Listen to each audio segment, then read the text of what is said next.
Hello student, class 12th के physics के महत्वपूर्ण टॉपिक्स को लेकर के आपके सामने आए हैं, जिसमें आज का टॉपिक है विद्युत आवेश तथा क्षेत्र। इसके जितने भी महत्वपूर्ण क्वेश्चंस होंगे उसको आज जो है इसमें बताया जाएगा। जैसे पहला क्वेश्चंस आपका है अ, किसी वस्तु पर आवेश की न्यूनतम मात्रा कम नहीं हो सकती है, अर्थात किसी वस्तु पर जो है कितने आवेश से कम नहीं पाया जा सकता है।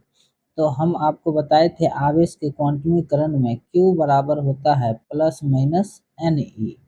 ठीक है, तो जितना इलेक्ट्रॉन रहेगा और एक इलेक्ट्रॉन पर आवेश रहेगा उसी का मल्टीपल हो जाता है। मान लीजिए 10 इलेक्ट्रॉन है तो उसके एक इलेक्ट्रॉन पर जितना आवेश है उसमें 10 से मल्टीप्लाई कर देंगे तो ऐसे निकलता है। तो कम से कम एक इलेक्ट्रॉन तो होगा ही होगा। ठीक है, तो इस पर आवेश की मात्रा हो जाएगी आपकी ए 1.6 इंटू 10⁻⁻19 कूलम, जो एक इलेक्ट्रॉन पर आवेश की न्यूनतम मात्रा होती है। चलिए आगे वाले क्वेश्चंस को देखते हैं। ये कहता है कि दो विद्युत क्षेत्र रेखाएं एक दूसरे को किस कोण पर नहीं काटती हैं। तो हम जब विद्युत क्षेत्र रेखा के गुणों के बारे में बताए थे तो उसमें बताए थे कि विद्युत क्षेत्र रेखा एक दूसरे को कभी नहीं काटती है, क्योंकि कटान बिंदु पर विद्युत क्षेत्र रेखा की दो दिशाएं संभव हो जाएगी जो कि संभव नहीं है। तो इसका आंसर जो है आपका हो जाएगा डी, जो कभी नहीं काटती है। ठीक है, आगे चलते हैं तीसरे क्वेश्चन पे। तीसरा क्वेश्चन कहता है विद्युत आवेश का क्वांटम ESU मात्रक क्या होता है। ESU मात्रक क्या होता है। अब देखिए इसमें तो जो है क्वेश्चन जैसे पूछा है विद्युत आवेश का क्वांटम ESU इलेक्ट्रोस्टैटिक यूनिट क्या होता है ये पूछना था। तो इसका मान कितना होता है इसके बारे में इसमें आज हम जानेंगे। तो इसका जो है आंसर आपका हो जाएगा ए। इसका वैल्यू हो जाता है ESU में 4.78 इंटू 10⁻⁻10। ठीक है, ESU ये आपका हो गया तीसरा क्वेश्चन। अब चलते हैं 4 क्वेश्चन पे। अब देख क्या कहता है स्थिर विद्युतीय क्षेत्र होता है। स्थिर विद्युतीय क्षेत्र क्या होता है। विद्युत क्षेत्र तो हम बताए थे कि जो है विद्युत क्षेत्र जो होता है जब स्थिर रहता है तो वो संरक्षी होता है। क्या होता है, संरक्षी। इसका आंसर हो जाएगा आपका ए।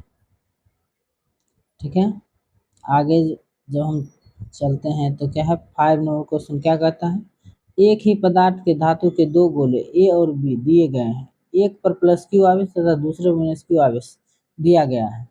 तो ए का द्रव्यमान बढ़ जाएगा, बी का द्रव्यमान बढ़ जाएगा। द्रव्यमान पर कोई प्रभाव नहीं पड़ेगा, इनमें से कोई नहीं होगा। तो देखिए जब जो है एक पर प्लस क्यू आवेश दूसरे पर माइनस क्यू आवेश, प्लस क्यू आवेश यह दर्शाता है कि उस वस्तु से इलेक्ट्रॉन निकला है और माइनस ये दर्शाता है कि उस वस्तु पर कोई ना कोई इलेक्ट्रॉन आया है। तो इलेक्ट्रॉन जिस पर आएगा उसका द्रव्यमान स्लाइटली बढ़ जाएगा और जिससे इलेक्ट्रॉन निकलेगा उसका स्लाइटली घट जाएगा। तो इसमें कह रहा है तो क्या होगा, कैसा होता है तो क्या होता है, कहता है ए का द्रव्यमान बढ़ जाएगा। ए का द्रव्यमान तो बढ़ नहीं सकता क्योंकि ये प्लस है, और यहाँ बी का द्रव्यमान बढ़ जाएगा। तो इसमें होना चाहिए बी का द्रव्यमान बढ़ जाएगा। ठीक है, बी का द्रव्यमान बढ़ जाएगा। इस ढंग से जो है इसका आंसर बी हो जाएगा। अब हम चलते हैं 6 नंबर क्वेश्चन पर। इलेक्ट्रॉन का विशिष्ट आवेश होता है। इलेक्ट्रॉन पर विशिष्ट आवेश कितना होता है तो ये आपको याद रखना है। विशिष्ट आवेश होता है 1.8 इंटू 10⁻11 कूलम पर केजी। अब देखिए कभी कभी पूछ देता है और कंफ्यूजन भी स्टूडेंट को होती है कि इलेक्ट्रॉन पर तो आवेश होता है 1.6 इंटू 10⁻⁻19 कूलम। ठीक है, लेकिन यहाँ पर कहा है विशिष्ट आवेश। स्पेसिफिक चार्ज कितना होता है, तो इसका याद रखिएगा 1.8 इंटू 10⁻11 कूलम पर केजी होता है। ठीक है, तो अब हम चलते हैं 7 नंबर क्वेश्चन पर। ये क्वेश्चन भी पूछे जाते हैं बहुत बार। डिवाई मात्रक है। देखिए आवेश का मात्रक नहीं हो सकता, काहे कि इसका मात्रक कूलम होता है या स्टेट कूलम होता है या फ्रैंकलिन होता है। इसमें जैसे विद्युत भी हो, इसका वोल्ट होता है, और विद्युत द्विध्रुव आघूर्ण और इनमें से कोई नहीं, तो इसका जो है आंसर हो जाएगा विद्युत द्विध्रुव आघूर्ण का जो है ऐसा मतलब मात्रक है डीवाई। ठीक है, ये बहुत ही रेयर आदमी ही जानते हैं। देखिए आगे है कि एक आवेशित चालक की सतह के किसी बिंदु पर विद्युत क्षेत्र रेखा की तीव्रता क्या होती है। तो यहाँ पर देखना है आवेशित सतह पर देख बोला जा रहा है, मतलब मान लीजिए ये है आवेशित वस्तु, इसके सतह पर जो है विद्युत क्षेत्र की तीव्रता क्या होगी। कहता है शून्य होती है, सतह की लंबवत होती है, सतह के स्पर्शी होती है, सतह पर 45। इसका आंसर हो जाएगा आपका बी, सतह के क्या होते हैं, लंबवत होते हैं। ये जब हम विद्युत क्षेत्र रेखा बता रहे थे तो उस समय ये पॉइंट लिखा है। अब देखिए आगे का क्वेश्चन है कि एक कूलम आवेश बराबर होता है, एक कूलम आवेश जो है किसके बराबर होता है। तो एक कूलम आवेश ए यहाँ पर जो है इक्वल हो जाएगा 2.99 इंटू 10⁻9 ESU इलेक्ट्रोस्टैटिक यूनिट के बराबर हो जाएगा। इसका ए आंसर जो है हो जाएगा। आगे है ये क्वेश्चन, देखिए ये फॉर्मूला बेस्ड जो है न्यूमेरिकल्स कहता है यदि गोले पर आवेश 10 कूलम माइक्रो कूलम हो तो उसकी सतह पर विद्युतीय फ्लक्स है। देखिए फाई बराबर होता है फॉर्मूला, फाई इक्वल टू होता है, फाई इक्वल टू होता है ई डी एस, है ना, E D S cos theta. ठीक है, तो यहाँ पर जो है आवेश का मान कितना दिया हुआ है 10 कूलम, है ना। इसी ढंग से इस पे इस फॉर्मूला में जो है पहले आपको ई निकालना पड़ेगा, फिर जो है इसके विद्युतीय फ्लक्स का मान निकालना पड़ेगा। तो इस तरह से गोला का क्षेत्रफल निकाल करके और इसमें डाल करके जब आप निकालिएगा तो इसका आंसर 36 पाई 10⁻6 आएगा।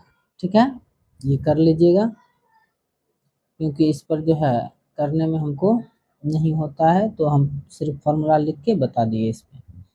अब देखिए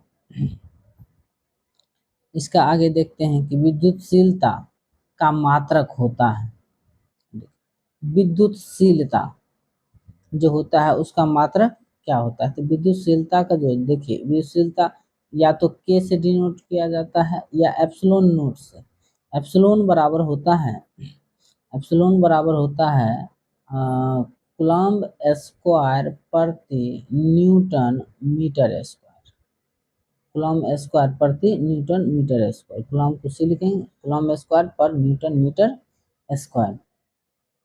तो इसमें जो है इसका आंसर यहाँ दिया न्यूटन मीटर, ये भी नहीं होगा, फैराड पर मीटर वोल्ट, कूलम्ब पर वोल्ट। तो इसका जो है आंसर अगर हम देखें तो फैराड वाला जो है फैराड में कन्वर्ट करेंगे तो ये इसका ये हो जाएगा आपका बी आंसर जो है इसका सटीक हो जाएगा। ठीक है, इसका बी आंसर होगा फैराड में। ठीक है,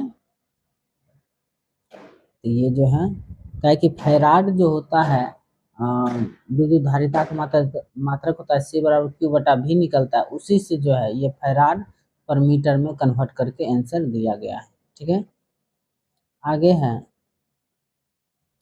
विद्युत क्षेत्र की तीव्रता का मात्रक है, विद्युत क्षेत्र की तीव्रता का मात्रक होता है कि विद्युत क्षेत्र का फॉर्मूला होता है E equal to F by Q, मतलब न्यूटन पर कूलम, क्या हो जाएगा न्यूटन पर कूलम हो जाएगा इसका राइट आंसर। ठीक है, इस तरह से ये आगे क्वेश्चन बढ़ते हैं। न्यूटन पर कूलम। अब देखेंगे यहाँ पर आगे वाला क्वेश्चन क्या है। विद्युत क्षेत्र की तीव्रता की विमा है। विद्युत क्षेत्र की तीव्रता की विमा। अब देखिए अभी बताए थे कि E इक्वल टू फॉर्मूला होता है F/Q, ठीक है। तो इसका विमीय सूत्र होता है mLT पर पावर -2, ठीक है, बाय AT। तो अब यहीं से आप देख लीजिए m होगा और L होगा T पर पावर -3 A पर पावर -1, mLT पर पावर -3 A पर पावर -1। इसका राइट आंसर हो जाएगा आपका ये जो है बी आंसर हो जाएगा, ठीक है। तो इस तरह से आप निकाल लिए इसका आंसर। अब देखिए 14 नंबर क्वेश्चन देखते हैं। कहता है एक प्रोटॉन एवं इलेक्ट्रॉन को समान विद्युतीय क्षेत्र में रखा जाता है तो उन पर लगा विद्युत बल बराबर होगा। विद्युत बलों के परिणाम बराबर होंगे, उनके त्वरण बराबर होंगे, उनके त्वरण के परिणाम बराबर होंगे। तो इसका आंसर हो जाएगा विद्युत बलों के परिणाम क्या होंगे, बराबर होंगे। विद्युत बलों का परिमाण जो है सिर्फ क्या होगा कि जो है उसकी दिशा अलग होगी लेकिन परिमाण क्या होगा, इक्वल होगा। आगे देखेंगे 15 नंबर क्वेश्चन। 15 कहता है निम्नलिखित में कौन अदिश राशि है। अदिश राशि देखिए आवेश एक जो है सदिश राशि पूछ रहा है तो इसमें देखना है कि अदिश राशि कौन कौन है। तो हम यहाँ पर जानते हैं कि आवेश एक अदिश राशि है, विद्युत धारिता एक अदिश राशि है, लेकिन विद्युत तीव्रता क्या है, एक सदिश राशि है। क्या है, विद्युत तीव्रता एक सदिश राशि है। इसका आंसर हो जाएगा सी। आगे देखते हैं 16 नंबर क्वेश्चन।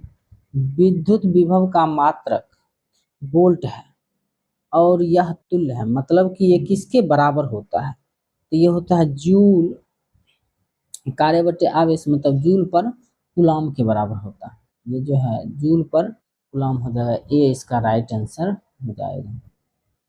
17 देख लेते हैं। 17 कहते हैं साबुन के एक बुलबुले को जब आवेशित किया जाता है तो उसकी त्रिज्या क्या होगी। तो आवेशित किया जाता है तो इसकी त्रिज्या क्या हो सकती है, तो इसकी त्रिज्या जो होती है बढ़ जाती है। इसकी त्रिज्या क्या हो जाती है, बढ़ जाती है। साबुन के बुलबुलों को आवेशित करने पर उसकी त्रिज्या बढ़ जाती है। 18 देखते हैं विद्युत द्विध्रुव आघूर्ण का ऐसा मात्रक क्या होता है। विद्युत द्विध्रुव आघूर्ण, इसका देखिए फॉर्मूला होता है P बराबर Q इंटू 2L। यहाँ Q हो गया आवेश, आवेश का मतलब कूलम, और यहाँ L हो गया लंबाई, मतलब मीटर, कूलम मीटर। इसका ये जो है राइट आंसर हो जाएगा, ठीक है। ये हो गया 18। 19 देख लेते हैं। कहता है एक समान विद्युतीय क्षेत्र में द्विध्रुव पर आरोपित बल युग्म आघूर्ण अधिकतम है जबकि द्विध्रुव की अक्ष तथा क्षेत्र की दिशा के बीच का कोण कितना होगा। तो इसका देखिए 90 डिग्री होगा। विद्युत द्विध्रुव पर आरोपित बल युग्म आघूर्ण जो है अधिकतम है जबकि जो द्विध्रुव की अक्ष और दिशा के साथ कितना होता है, अधिकतम कितना डिग्री पे होता है, तो 90 डिग्री। तो ये कैसे जानते हैं, तो टाउ इक्वल टू देखिए फॉर्मूला होता है PE sine theta, PE sine theta. तो ये मैक्सिमम का रहा है तो साइन थीटा का मैक्सिमम वैल्यू 90 डिग्री पर होता है, इसीलिए इसका वैल्यू क्या हो जाएगा, 90 डिग्री हो जाएगा। आगे है 20 नंबर क्वेश्चन। कहता है किसी घिरे सतह पर कुल विद्युत फ्लक्स पृष्ठ के भीतर स्थिर कुल आवेश का कितना होता है, तो 1/ε0 होता है, ठीक है। ये गॉस फॉर्मूला होता है कि किसी बंद घिरे सतह से होकर गुजरने वाले कुल विद्युतीय फ्लक्स उस पृष्ठ के अंदर उपस्थित कुल आवेश का 1/ε0 गुना होता है। आगे देखेंगे 21 नंबर। किसी अचालक पदार्थ के गोले को आवेश देने पर वह वितरित होता, कहता है अचालक पदार्थ है तो उस पर आवेश देंगे तो क्या होगा, पहला आंसर है कहता है सतह पर होगा, सतह के अलावा भी अंदर भी होगा, केवल भीतर होगा, इनमें से कोई नहीं। तो देखिए अचालक पदार्थ है तो उस पर आवेश देंगे तो कुछ नहीं होगा, इसका आंसर डी हो जाएगा। ठीक है, इसका आंसर डी जो है राइट हो जाएगा। क्या कि अचालक पदार्थ है, अचालक पदार्थ पर आवेश का कोई प्रभाव नहीं पड़ता। आगे है चालक पदार्थ से बने असीमित आवेशित पतली चादर की सतह के निकट स्थित किसी बिंदु पर विद्युतीय क्षेत्र का मान क्या होता है? तो यहाँ पर जो है आंसर हो जाएगा आपका बी सिग्मा बटे एप्सिलॉन नॉट।